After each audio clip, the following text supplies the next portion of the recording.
You S S Plainview American navy کی وہ شپ تھی جس نے لانچ ہونے سے پہلے ہی سوویت یونین کی نیندیں اڑا دی تھی۔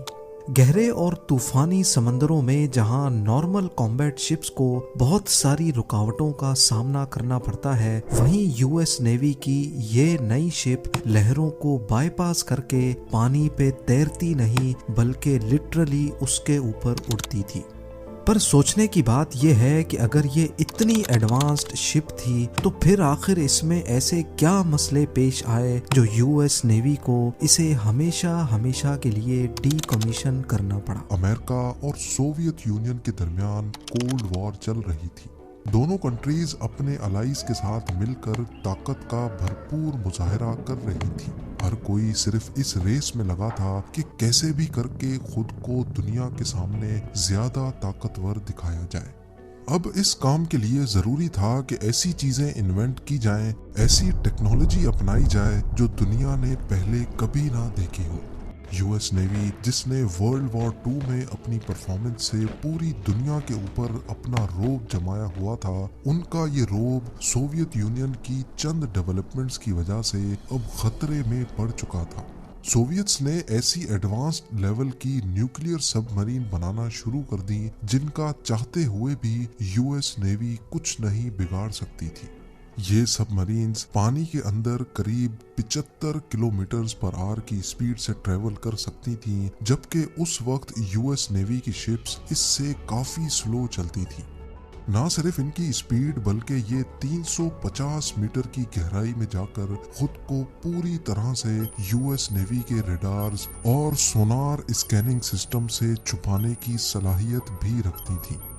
امریکہ کو خطرہ تھا کہ سوویت سب میرینز یو ایس نیوی کی شپس کو آسانی سے فالو کر کے ان پر حملہ کر سکتی ہیں، اور اگر ان کی کامبیٹ شپس کے ریڈار پہ ڈیٹیکٹ بھی ہو گیا تو پھر بھی وہ سوویت سب میرینز کا کچھ نہیں بگاڑ پائیں گی، کیونکہ تیز چلنے کی وجہ سے نہ صرف ان کو پکڑنا مشکل تھا بلکہ اس وقت کے ٹورپیڈو میزائلز جو انڈر واٹر گائیڈڈ میزائلز ہوتے ہیں، ان کی سپیڈ بھی سوویت سب میرینز سے کافی کم تھی۔ سوویت یونین کی سب میرینز کا معاملہ یو ایس نیوی کے گلے پڑ گیا تھا۔ ان سے نمٹنے کا ایک ہی سولوشن تھا کہ ایسی شپس بنائی جائیں جو سوویت سب میرینز سے بھی زیادہ تیز چل سکیں۔ یو ایس نیوی کے آفیشلز جو چیز ڈھونڈ رہے تھے وہ ایک اٹالین انجینئر 1906 میں پہلے سے بنا چکے تھے۔ انہوں نے ایک ایسی بوٹ بنائی تھی جو انڈر واٹر ونگز کے استعمال سے کافی تیز چل سکتی تھی۔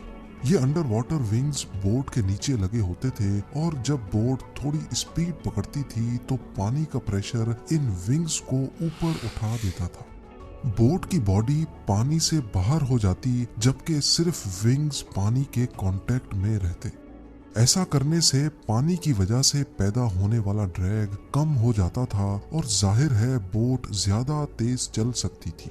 اس ڈیزائن کو ہائیڈرو فوائل کا نام دیا گیا تھا۔ 1906 میں ہائیڈرو فوائل کی انوینشن کے بعد آہستہ آہستہ اس میں ایڈوانسمنٹ بھی آتی گئی۔ 1950s میں یہ ٹیکنالوجی کمرشل یاٹس اور بوٹس میں بھی اپلائی کی جا چکی تھی۔ ہائیڈرو فوائل کا یہ ڈیزائن یو ایس نیوی کو اچھا تو بہت لگا، لیکن اس میں ایک مسئلہ تھا۔ مسئلہ یہ تھا کہ یہ بوٹس صرف لیکس میں چل سکتی تھی جہاں پانی پرسکون ہوتا ہے، کیونکہ اوشن میں جہاں یو ایس نیوی کو ان کی ضرورت تھی وہاں لہریں بہت خطرناک ہو جاتی ہیں، اس لیے وہاں ان کے لیے تیز چلنا ممکن نہیں تھا۔ یہی وجہ تھی کہ یو ایس نیوی نے اسی ہائیڈرو فوائل کے ڈیزائن میں کچھ چینجز کرنے کا فیصلہ کیا۔ انڈر واٹر ونگز کو بالکل فلیٹ کر کے پانی کے اندر پوزیشن کیا گیا۔ اس سے پانی کی لہریں بوٹ کی باڈی اور ونگز کے درمیان ہوتی تھیں، جس سے زیادہ لہروں میں بھی بوٹ کافی اسموتھلی اپنی تیز رفتار کو مینٹین رکھ پاتی تھی۔ اس نئے ڈیزائن میں مسئلہ صرف ایک تھا کہ ان ونگز کو کیسے بھی کر کے کنٹینیوسلی ایسے موو کرانا تھا جس سے بوٹ کی پوزیشن ہر وقت سیدھی رہے۔ خوش قسمتی سے یہ ٹیکنالوجی بھی 1960s میں بنا لی گئی۔ یو ایس نیوی کو اب یہ محسوس ہو چکا تھا کہ سوویت سب میرین سے مقابلہ کرنے کے لیے یہی ڈیزائن سب سے بیسٹ رہے گا۔